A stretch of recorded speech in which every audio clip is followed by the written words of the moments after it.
Breaking news Nizamabad జిల్లా ఇసన్నపల్లిలో దారుణ ఘటన చోటు చేసుకుంది. ఇద్దరు భార్యాభర్తలు కాపురం చేస్తుండగా భర్త పైన భార్య పథకం ప్రకారం ప్రియుడితో కలిసి ఒక స్కెచ్ చేసి మరి భర్తను అతి కిరాతకంగా చంపేసింది. తన వివాహేతర సంబంధానికి అడ్డొస్తున్నాడని గ్రహించిన భార్య భర్తపై ఒక పథకం ప్రకారం ప్రియుడితో కలిసి హత్య చేయించింది.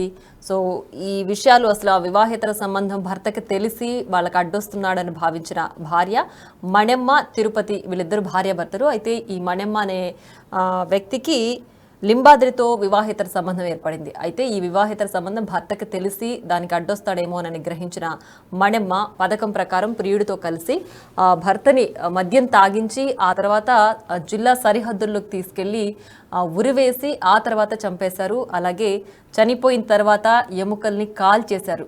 సో ఇంతటి దారుణ ఘటన నిజామాబాద్ జిల్లాలో విస్తుపోయేలా చేసింది అక్కడి స్థానికుల్ని. అయితే తిరుపతి మిస్సింగ్ అనే కేసు తిరుపతి కుటుంబ సభ్యులు పోలీస్ స్టేషన్లో కేసు ఫైల్ చేయడంతో ఈ ఘటన వెలుగు చూసింది. అసలు తిరుపతి మిస్ అయ్యాడని అతని కుటుంబ సభ్యులు ఫిర్యాదు చేయగా పోలీసులు దర్యాప్తు చేయడంతో మొత్తం వ్యవహారం వెలుగులోకి వచ్చింది. దీనికి సంబంధించి పూర్తి డీటెయిల్స్ అందించడానికి మా ప్రతినిధి నిజామాబాద్ నుంచి సిద్ధంగా ఉన్నారు. అలాగే నిజామాబాద్లో ఇలాంటి ఘటన చోటు చేసుకోవడంతో ఒక్కసారిగా ఆ గ్రామం అంతా కూడా విషాద ఛాయలు నెలకొన్నాయి. అలాగే తిరుపతి మిస్ అవడంతో కుటుంబ సభ్యులు ఒక్కసారిగా కంగుతిని పోలీస్ స్టేషన్లో ఫిర్యాదు చేశారు. అసలు తిరుపతి ఎప్పటి నుంచి మిస్ అయ్యాడు, అసలు ఏం జరిగింది అన్న విషయాలు ఒకసారి కుటుంబ సభ్యుల మాటల్లో విందాం.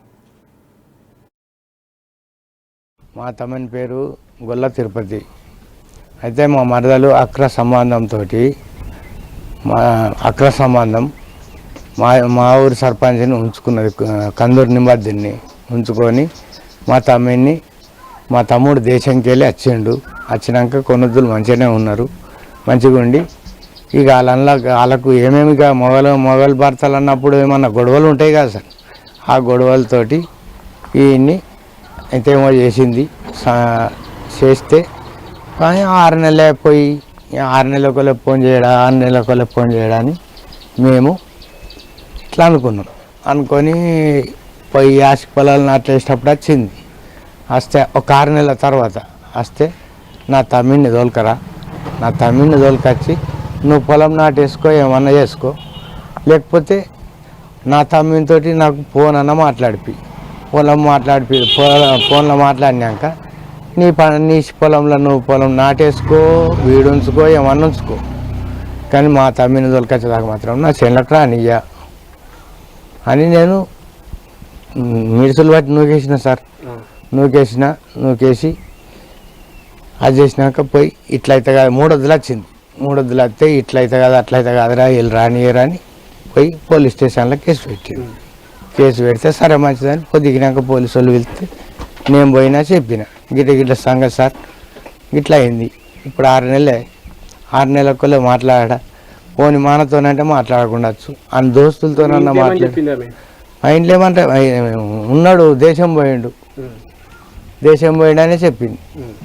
ఎన్నిసార్లు అడిగినా దేశం పోయిండు అన్నారు, గాడు ఉన్నది అన్నారు, పాస్పోర్ట్ ఉన్నదంటే లేదంటారు, పాస్పోర్ట్ లేదంటది, ఏది లేదు, అన్నీ తీసుకొని పోయిండు, బ్యాగ్ బీగి చదువుకొని పోయిండు, 2 డ్రెస్సులు తీసుకొని కూడా పోయిండు అని చెప్పింది. మాకెట్లా డౌట్ వచ్చిందంటే ఈడు దేశం పోయినోడు దేశంకి వెళ్ళి వచ్చిన వాళ్ళు ఉన్నారు సార్, ఈడు పోయిన కంపెనీ నుంచి వచ్చిన వాళ్ళు ఉన్నారు. మావాడు వచ్చినారంటే మీ వాడు రాలే, మీ వాడికి అప్పుడే చుట్టి వచ్చిండు, మళ్ళీ రాలేదు. మీ వాడు వస్తే ఏమవునే ఏడాది జీతం ఎత్తుకుంటుండే, మంచిగా నెలకు 50,000 జీతము, అత్తేమవునే ఏం చెప్తండే ఈడ అంటే లేకనే మిమ్మల్ని అడుగుతున్నారా, ఇట్లా మా తమ్ముడు లేడు అని చెప్తే సరే మంచిది, మరి ఆడైతే లేడు, దేశం రాలే అనే వరకు మాకు డౌట్ వచ్చి నేను పోలీసు వాళ్ళకు కేసు పెట్టి వచ్చిన. ఇట్లా మా తమ్ముడు లేడు, మా మరదలు పెట్టిన బాధలకు పోలీసు వాళ్ళు పట్టించుకోగలరని నేను కేసు పెట్టి వచ్చినాను. అప్పుడు ఇక పట్టించుకునేది చూద్దాం బాబు, ఎయిర్పోర్ట్లో అరుచుకున్నాలా, ఆడ అరుచుకున్నాలా, ఈడ అరుచుకున్నాలా అని చెప్పిండ్రు. చెప్తే సరే మంచిది సార్, అరుచుకోరు సార్, అట్లా ఇట్లా అని బతిలాడినా సపరేట్గా వచ్చిన. ఇక నెల అవుతుంది, 2 నెలలు అవుతుంది, 3 నెలలు అవుతుంది, 6 నెలలే ఏడాది అయిపోతుంది. ఏడాది దగ్గరికి వచ్చి పట్టించుకుని లేదు. లాస్ట్ మొన్న పోయిన మంగళవారం నాడు ఇక ఎస్ఐ ఇక మీదికి వెళ్ళి ఒత్తిడి పెట్టాగానే ఎస్ఐ అప్పుడు ఎండ్ల మన ఇది లొకేషన్లో చూసి అక్కడికి వెళ్ళి ఆ సాలరీ కామారెడ్డి నుంచి సిఐ ఆఫీస్ నుంచి లొకేషన్ చూసి పంపించి సిఆర్ పోలను పంపిస్తే అప్పుడు సిఆర్ పోలతోటి ఈ ఎస్ఐ పోయి ఒక రాత్రి నైటు ఒకనాడు దినం 3 గంటలు మధ్యాహ్నం 3 గంటల నుంచి రేపు మళ్ళా రాత్రి దాకా లెంకితే రేపు రాత్రి పొద్దున 9-10 గంటలకు కొట్టంగా ఇక గీడ బొంద పెట్టామని ఆ దెబ్బలకి ఏదలాగా గీడ బొంద పెట్టామని తోలుకపోయి పెట్టారు.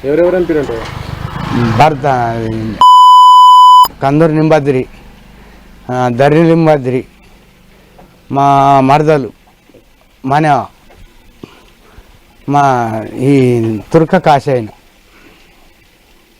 భాష అని పేరు. ఇక నిజామాబాద్లో జరిగిన ఈ దారుణ ఘటనకు సంబంధించి పూర్తి సమాచారం మా ప్రతినిధి రాజేష్ అందించడానికి ఫోన్ లైన్లో సిద్ధంగా ఉన్నారు. రాజేష్, చెప్పండి, అసలు వీళ్ళిద్దరికి వివాహేతర సంబంధం ఎప్పటి నుంచి ఉంది? అసలు ఎందుకు చంపాలనుకున్నారు? ఏంటి పూర్తి డీటెయిల్స్? ప్రియా కట్టుకున్న భర్తనే కడ తెరిచింది ఓ కిలాడి లేడీ. ఈ ఘటన కామారెడ్డి జిల్లాలో చోటు చేసుకుంది. ఈ మధ్య తరచూ వివాహితర సంబంధాలతో కట్టుకున్న భర్తలను హతమార్చేందుకు కూడా వెనుకాడడం లేదు. ఇలాంటి ఘటనే కామారెడ్డి జిల్లా రామారెడ్డి మండలం ఇసన్నపల్లికి చెందిన గొల్ల తిరుపతి మనమ్మ దంపతులకు 2 సంతానం. ఊళ్ళో పని లేక కుటుంబ పోషణ భారంగా మారి ఉపాధి కోసం గల్ఫ్ వెళ్లాడు తిరుపతి. ఈ సమయంలో అదే గ్రామానికి చెందిన లింబాద్రి అనే వ్యక్తితో అక్రమ సంబంధం పెట్టుకుంది మనమ్మ. భర్త ఊళ్ళో లేకపోవడంతో లింబాద్రితో కలిసి తిరిగేది. పిల్లలను వదిలేసి ఓ వ్యక్తితో బయటకు వెళ్లేందుకు కూడా సిద్ధమైనప్పటికీ నచ్చజెప్పి ఇంట్లో కుటుంబ సభ్యులు కూడా చాలా సార్లు కూడా నచ్చజెప్పారు. తప్పు చేసిన భర్త తిరుపతి కూడా ఏదైతే పెద్ద మనుషులతో సమక్షంలో కూడా చాలా వరకు కూడా సముదాయించారు. కానీ ప్రవర్తన మారలేదు. అక్రమ సంబంధానికి అడ్డొస్తున్నాడని భర్త తిరుపతిని వదిలించుకోవడానికి సిద్ధపడింది. దీంతో ప్రియుడు లింబాద్రితో కలిసి మర్డర్ కు ప్లాన్ చేసింది. మరో 2 వ్యక్తులకు సుపారీ కూడా ఇచ్చింది. తిరుపతిని కారులో తీసుకెళ్లి హంతకులు నిజామాబాద్ జిల్లా సరిహద్దులోని ఒక అటవీ ప్రాంతంలో మద్యం తాగించి ఉరి వేయించి హత్య చేశారు. డెడ్ బాడీని కాల్చివేశారు. అంతేకాకుండా ఆనవాళ్లు కూడా లేకుండా ఎముకలను పాతి పెట్టారు. అదృశ్యమైనట్లుగా గ్రామస్తులని భార్య మనమ్మ నమ్మించింది. పోలీసులు కూడా మిస్సింగ్ కేసు నమోదు చేశారు. కాగా భార్య తీరుపై ఒకసారిగా కుటుంబ సభ్యులు అనుమానం వచ్చింది. ఏదైతే అనుమానంతో కుటుంబ సభ్యులంతా కూడా ఎస్పీని కలిసి ఫిర్యాదు చేశారు. ఎందుకంటే ఎస్ఐ ఎవరైతే ఉన్నారో తను పట్టించుకోవడం లేదంటూ కూడా కుటుంబ సభ్యులు ఎస్పీని ఆశ్రయించారు. దీంతో ఎస్పీ రాజచంద్ర ప్రత్యేక దర్యాప్తు టీంను రంగంలోకి దింపారు. ఈ నేపథ్యంలో తిరుపతి వాడిన సెల్ ఫోన్ తో పాటు ఏదైతే తన ఆధారంగా కాల్ డేటాతో సహా అన్ని సేకరించారు.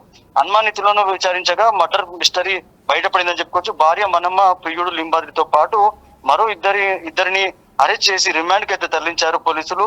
కేసు దర్యాప్తు నిర్లక్ష్యం వహించిన ఎస్ఐ నరేష్ ఎవరైతున్నారో తనను సస్పెండ్ చేశారు. సిఐ పాత్రపై కూడా పోలీసులు ఒక అనుమానం వ్యక్తం చేస్తున్నారు. తనపై కూడా విచారణ చేస్తున్నారు. మొత్తంగా ఈ కేసుకు సంబంధించి అయితే కేసులు క్లోజ్ చేసేందుకు హంతకుల వద్ద నుంచి సుమారు 10 లక్షలు తీసుకున్నట్టుగా ఆరోపణలు అయితే వస్తున్నాయి. దీనిపైన కూడా ఎస్పీ రాజచంద్ర సీరియస్ తీసుకున్నారు, విచారణ చేస్తున్నారు.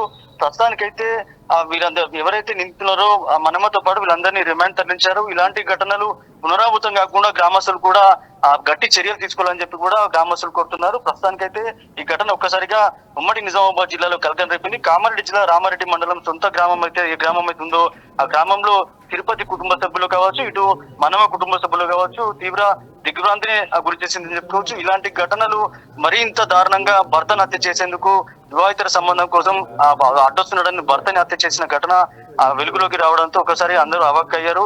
ఇలాంటి ఘటనలు మరోసారి పునరావృతం కాకుండా ఇటు పోలీసులు కావచ్చు, అటు న్యాయస్థానం కావచ్చు గట్టి చర్యలు తీసుకోవాలని కోరుతున్న పరిస్థితి నెలకొంది. Right Rajesh, thanks for the updates. Right, ఇక నిజామాబాద్ లో జరిగిన ఈ ఘటన అందరినీ విస్మయానికి గురి చేసింది. వివాహితర సంబంధానికి అడ్డొస్తున్న నేపథ్యంలో భర్తని ప్రియుడితో కలిసి అతి కిరాతకంగా హత్య చేయించింది భార్య.